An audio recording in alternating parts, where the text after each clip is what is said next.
21 رمضان شہادت مولا کائنات، یہ سبھی جانتے ہیں، لیکن اس پر بات کریں گے۔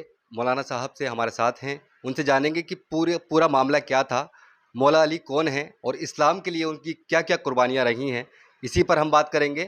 آج ہم جنپد سنبل کے سرسی قصبے میں آئے ہوئے ہیں اور یہاں پر تابوت نکالا جا رہا ہے اور ہزاروں کی تعداد میں یہاں پر لوگ جمع ہیں، لیکن اس سے پہلے ہم بات کریں گے مولانا صاحب سے اور مولا علی کی جیونی پر تھوڑی سی پرکاش ڈالنے کو ان سے کہیں گے کہ مولا علی کے بارے میں تھوڑا ہمارے درشکوں کو بتائیں۔ سب سے پہلے آپ کا بہت بہت سواگت ہے ہمارے چینل حکومت ایکسپریس۔ السلام علیکم، بسم اللہ الرحمن الرحیم وبہ نستعین۔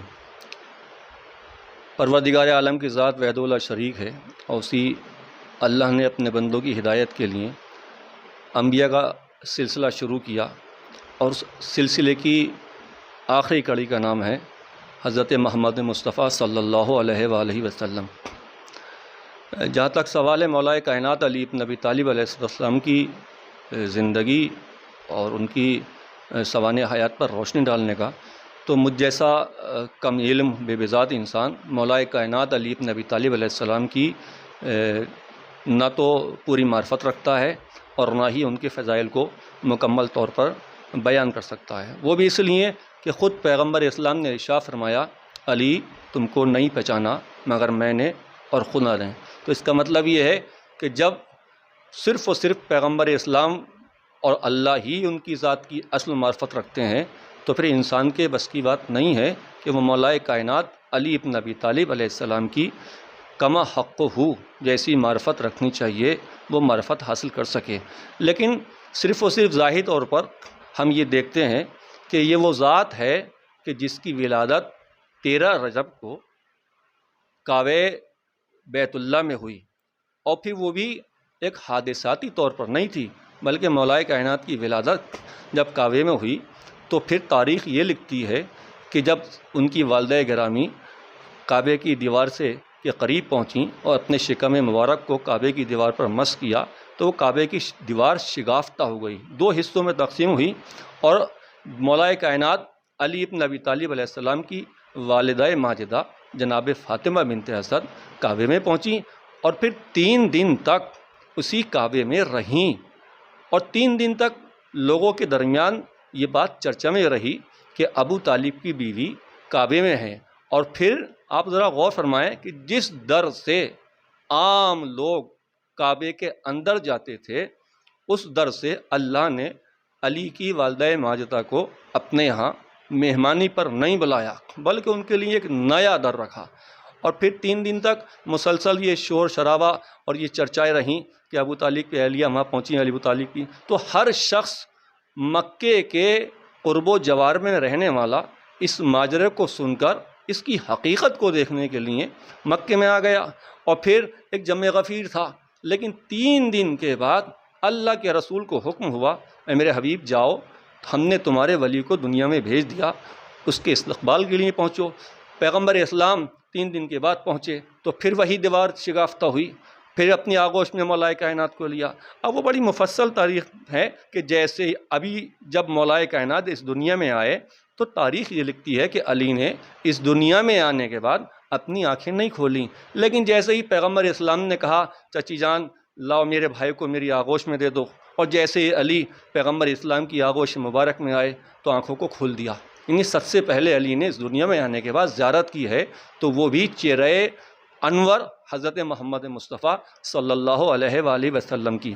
اور ہمارے اس کے بعد پھر اب تاریخ یہ لکھتی ہے کہ مولا نے پیغمبر اسلام سے کہا، یا رسول اللہ آپ حکم فرمائیں، توریت سناؤں، زبور سناؤں، انجیل سناؤں، کلام مجید کی تلاوت کروں۔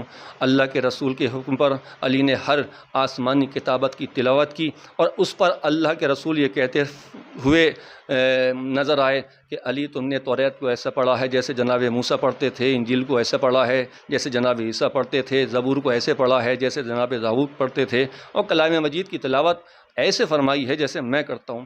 یہ پورا مفصل معاملہ تاریخ میں ہے۔ اور اس کے بعد مولا کائنات جب اللہ کے رسول کو حکم ہوا کہ اب 40 سال کی خاموشی کو توڑ دو اور ہمارا پیغام لوگوں تک پہنچا دو۔ تو اللہ کے رسول نے آواز بلند کی، قولو لا الہ الا اللہ تفلحو، لا الہ الا اللہ کہو اور کامیاب ہو جاؤ۔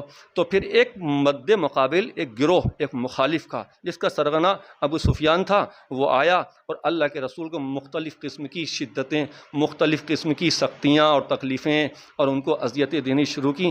تو وہاں پر دعوت سے پہلے اللہ کا حکم ہوا، وانذر عشیرتک الاقربین، اے میرے حبیب سب سے پہلے تمہارا فرض یہ بنتا ہے کہ تم اپنے رشتہ داروں کو بلاؤ، اور سب سے پہلے توحید کی دعوت اپنے رشتہ داروں کو دو۔ اللہ کے رسول نے علی کو بلایا، کچھ کھانے کا اہتمام کیا اور اپنے تمام کنبے میں دعوت کہلوائی۔ تو یہاں پر بھی تاریخ اسلام میں اللہ کے رسول کا سب سے پہلا ناصر، سب سے پہلا مددگار جو ذات ہے، اس ذات کا نام ہے علی ابن ابی طالب۔ وہ دعوت ذوالعشیرہ ہوئی، اور دعوت ذوالعشیرہ میں 3 دن تک، تاریخ گواہ ہے، اللہ کے رسول یہ کہتے رہے کہ میں اللہ کا آخری نبی ہوں اور اللہ نے مجھے نبی بنا کر بھیجا ہے، اور میں تبلیغ کے لیے آیا ہوں، اور اس تبلیغ میں جو میری مدد کرے گا وہ میرا جانشین، میرا وصی، میرا وزیر ہوگا۔ تاریخ گواہ ہے کہ 3 دن تک سوائے علی کے کسی نے اللہ کی اس آواز پر لبیک نہیں کہا۔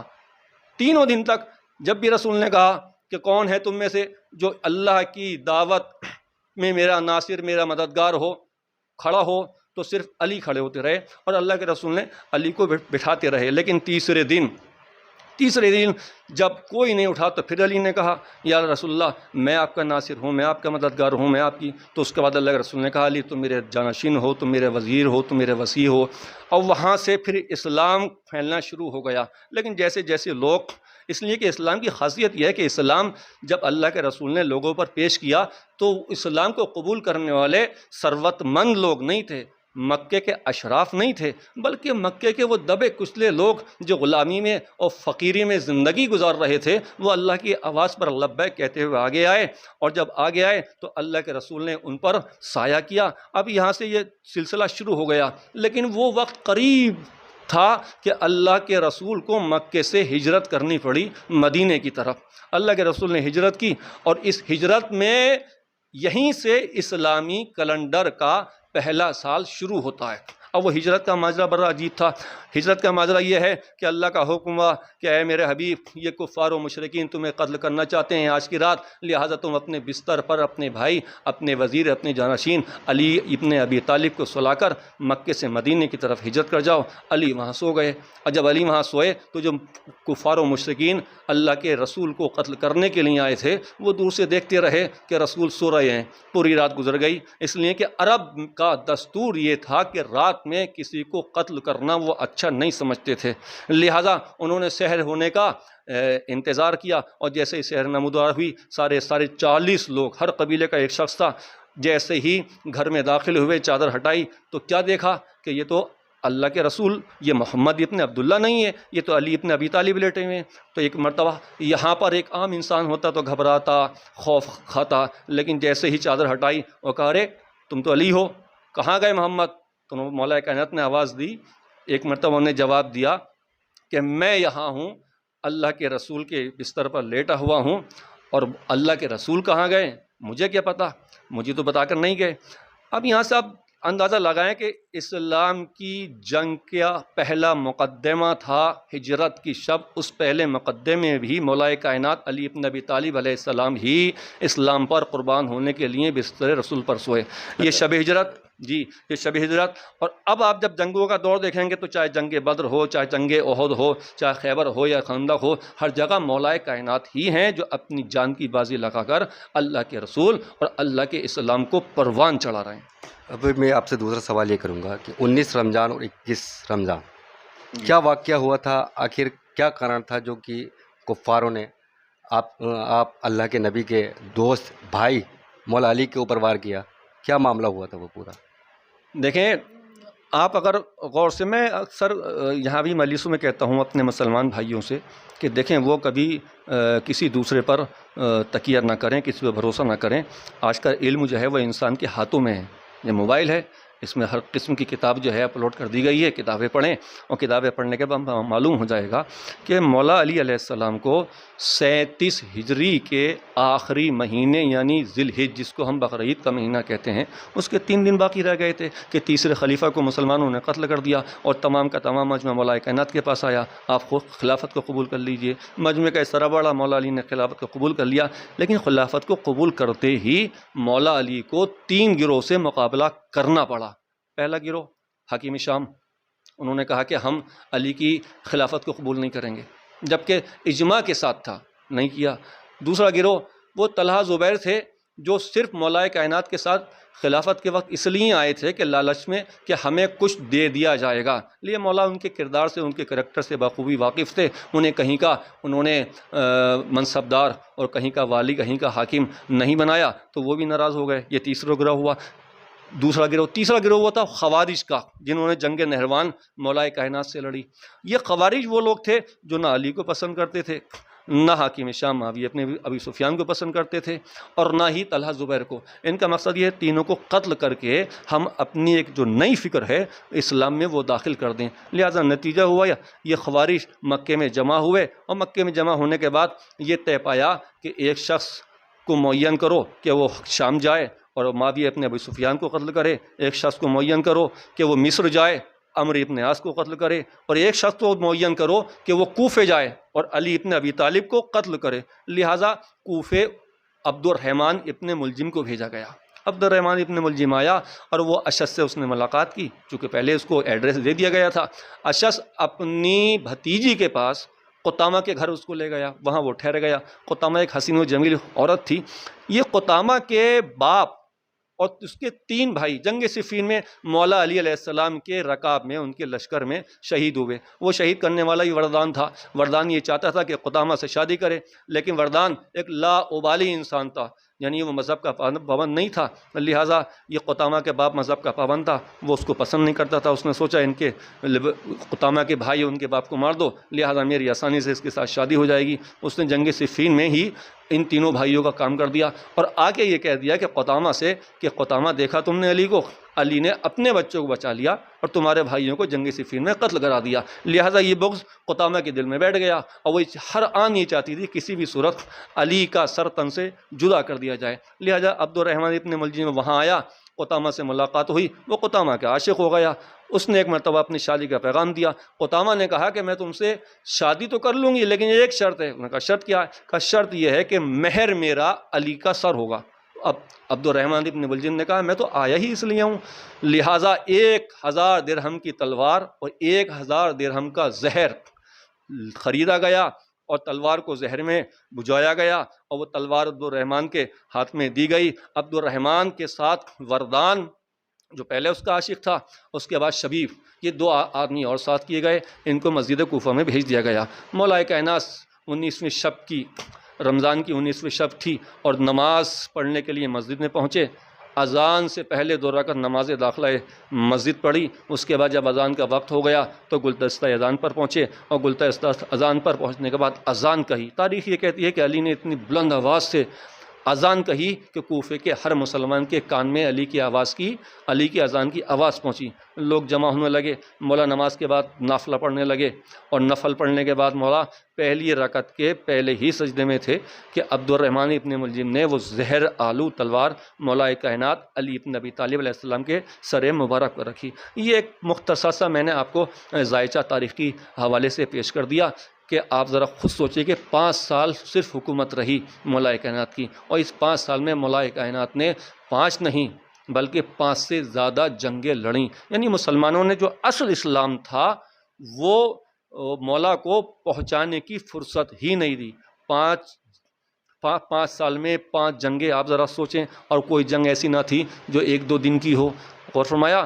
تو ان حالات میں بھی مولا کائنات نے، اتنے کم وقت میں بھی مولا کائنات نے اسلام کی وہ صحیح تصویر پیش کی کہ ایک مختصر سا واقعہ میں بیان کر تو مولا کائنات اپنے اصحاب کے ساتھ کوفے جا رہے تھے، انہوں نے دیکھا ایک فقیر بیٹھا ہوا دست درازی کیے ہوئے مانگ رہا ہے۔ مولا نے کہا کہ علی کے ہوتے ہوئے کوفے میں یہ فقیر کیوں مانگ رہا ہے؟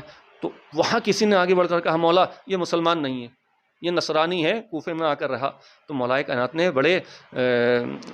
مولا کائنات نے جواب دیا اچھا یہ نصرانی جب تک جوان تھا تم مسلمان اس سے کام لیتے رہے، تمہارے ہی شہر میں تمہاری خدمت کرتے کرتے یہ بوڑھا ہو گیا، اب تم یہ کہتے ہو کہ ہم مسلمانوں پر اس کا کوئی حق نہیں ہے۔ نہیں، جس طرح اور مسلمانوں کے بیت المال سے اپنا حق پاتے ہیں، اس کا بھی وہی حق ہے۔ یعنی مولانا نے بتا دیا کہ سب سے پہلا جو انسان کا مذہب ہے وہ انسانیت ہے، اور ہمارا ہے تو مولا کائنات صرف لوگوں کو انسانیت کا درس دے رہے تھے، اور انسانیت ہی اسلام لوگوں کو انسانیت ہی سمجھانے کے لیے آیا ہے۔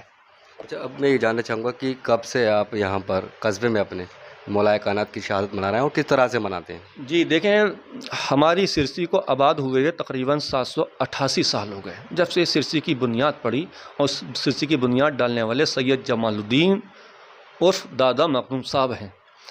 دادا مخدوم صاحب کے ایک نواسے تھے سید زید، وہ ان کے ایک بیٹی تھی سیدۃ ودودۃ النساء، انہوں نے اپنی بیٹی کی شادی سید زید سے کی، سید زید سے سید حسنیف پیدا ہوئے، سید حسنیف سے کے 4 بیٹے تھے، ان 4 بیٹوں کی آباد سرسی کی اولاد سرسی میں آباد ہے، اور جب سے آباد ہیں جبھی سے ہمارے یہاں اہل بیت کی غم میں جلوس برپا ہوتے ہیں، مجلسیں ہوتی ہیں، اس کا کوئی مون نہیں، اس کا کوئی بھی تشخص نہیں ہو سکتا کہ ہمارے یہاں عزاداری کب سے ہے، اسے ہم بند لفظوں میں یا کھلے لفظوں میں بیان نہیں کر سکتے۔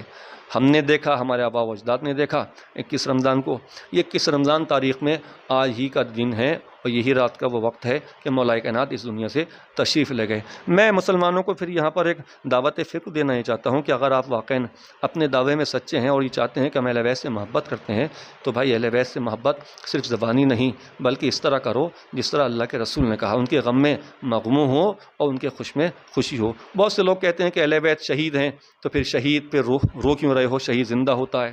اور فرمایا عجیب باتیں ہیں، اگر ہم اہل بیت کی مصیبتوں کو یاد کر کے روتے ہیں تو پھر کہا جاتا ہے کہ اہل بیت زندہ ہیں، بھائی زندہ پہ کو رو کیوں رہے ہو؟ اچھا، جب ہم اہل بیت سے مانگتے ہیں تو کہتے ہیں کہ اہل بیت مردہ ہیں، مردہ کسی کی مدد نہیں کر سکتے۔ یعنی کچھ نام نہاد مسلمان ایسے ہیں جنہیں اہل بیت سے وہ دشمنی ہے کہ وہ اہل بیت کے فضائل کو قبول نہیں کر پاتے۔ جہاں تک عزاداری کا سوال ہے تو ہم اس 3 دن 19 رمضان سے 21 رمضان تک سیاہ لباس پہنتے ہیں۔ ہمارے یہاں کسی قسم کی کوئی خوشی نہیں منائی جاتی، یہاں تک کہ ہمارے یہاں تلے ہوئے پکوان بھی گھروں میں نہیں ہوتے۔ عورتیں اور خواتین جو ہیں اپنے زیورات اتار دیتی ہیں اور ہم سیاہ لباس میں رہتے ہیں، اور 3 دن تک مسلسل مجالس حسین جس میں اہل بیت علیہ السلام کے فضائل، آل محمد کے فضائل اور ان کے مصائب کا تذکرہ ہوتا ہے، اور خاص طور سے مولا کائنات علی بن ابی طالب علیہ السلام کی شہادت بیان ہوتی ہے۔ تو یہ تھے حضرت جو کہ بتا رہے تھے مولا کائنات کی جیونی کے بارے میں بتایا، لائف اسٹائل کے بارے میں بتایا، پھر اس کے بعد شہادت کا بھی بیان کیا اور قوم سے اپیل بھی کی۔ تو ہم آپ کو سنا رہے تھے مولانا صاحب کو، جناب احتشام علی صاحب سے بتا رہے تھے، مولا کائنات کا بیان کر رہے تھے۔ تو اب لے کر چلتے ہیں ہم آپ کو سیدھا مجلس میں اور جلوس میں، وہاں دکھاتے ہیں کہ کس طرح سے شیعہ سمودائے کے لوگ مولا کائنات کا غم و اظہار کرتے ہیں۔ چلیے چلتے ہیں اور دیکھتے ہیں مجلس۔ آئیے آپ کو دکھاتے ہیں، نوح خوانی ہو رہی ہے اور تابوت یہاں پر برآمد بھی کیا گیا ہے۔ سب ہم آپ کو دکھاتے ہیں، ابھی ہم نے آپ کو مولانا صاحب سے مولا علی کی جیونی پر پرکاش ڈلوایا تھا اور شہادت کے بارے میں بھی بتایا تھا۔ جس تابوت کو نکلنے کا انہوں نے ذکر کیا تھا، جب سے سرسی بسی ہے تب سے یہ یہاں نکالا جا رہا ہے، تو ہم آپ کو دکھا رہے ہیں، آپ کو سیدھی تصویریں دکھائیں گے۔ دیکھیے کس طرح سے لوگ یہاں پر مولا علی کے غم میں اظہار کر رہے ہیں۔ آپ دیکھ سکتے ہیں سیدھا اپنے سینے کو پیٹ کر کے غم کا اظہار یہاں پر کیا جا رہا ہے۔ یہ سرسی کا علاقہ ہے، شاہی جامع مسجد سرسی سے نکلتا ہے اور امام بارگاہ تک آتا ہے۔ ابھی یہاں پر نوح خوانی ہو رہی ہے اور تابوت بھی آپ دیکھ سکتے ہیں، سیدھا ہم آپ کو تابوت بھی دکھا رہے ہیں اور سناتے ہیں آپ کو نوح خوانی۔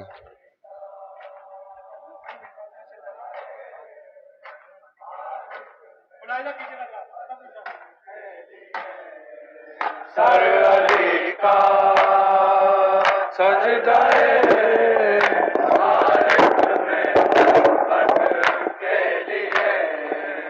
گھر میں خالق کے امیر المومنین کا قتل ہو،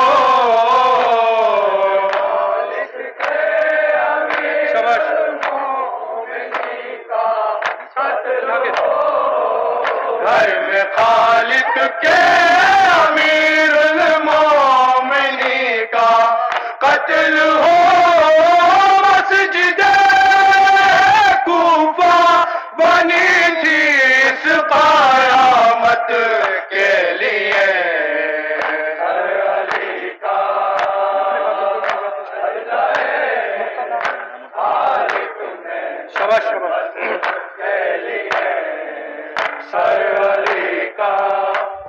کچھ ہی دیر میں یہاں سے یہ جلوس یہاں سے امام بارگاہ میں آئے گا اور یہ سبھی لوگ تابوت کو لے کر کے غم اظہار کر رہے ہیں کیونکہ آج 21 رمضان ہے، مولا علی کی شہادت کا دن ہے اور اس دن کو کس طرح سے شیعہ سمدائے میں منایا جاتا ہے اس چیز کو ہم دکھا رہے ہیں آپ کو۔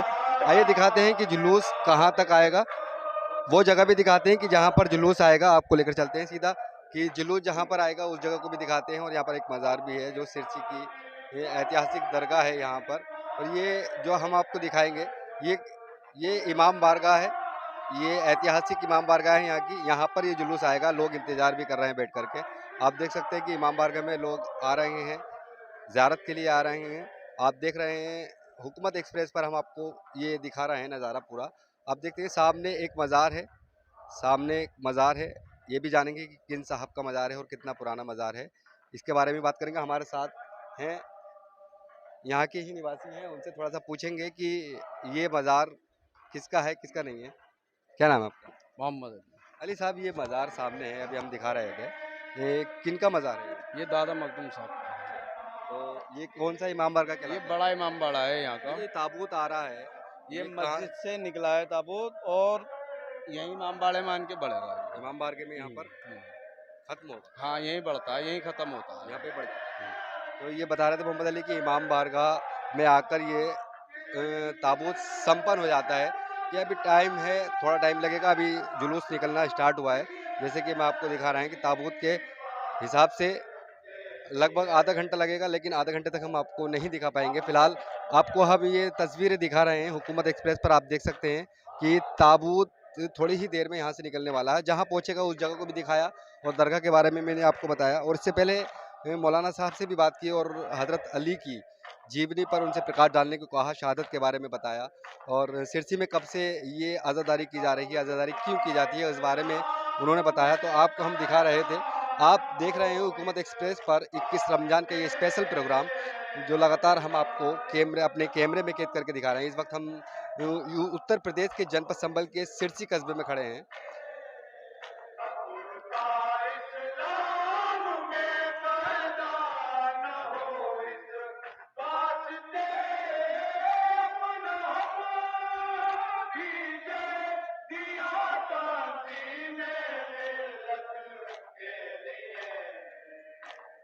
کچھ ہی دیر میں یہاں یہ جلوس امام بارگاہ میں آ کر سمپن ہوئے گا، ہم نے آپ کو دکھایا۔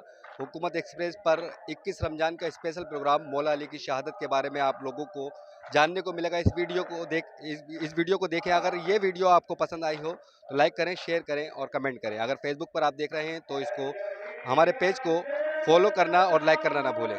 دیکھتے رہیے میرے ساتھ حکومت ایکسپریس۔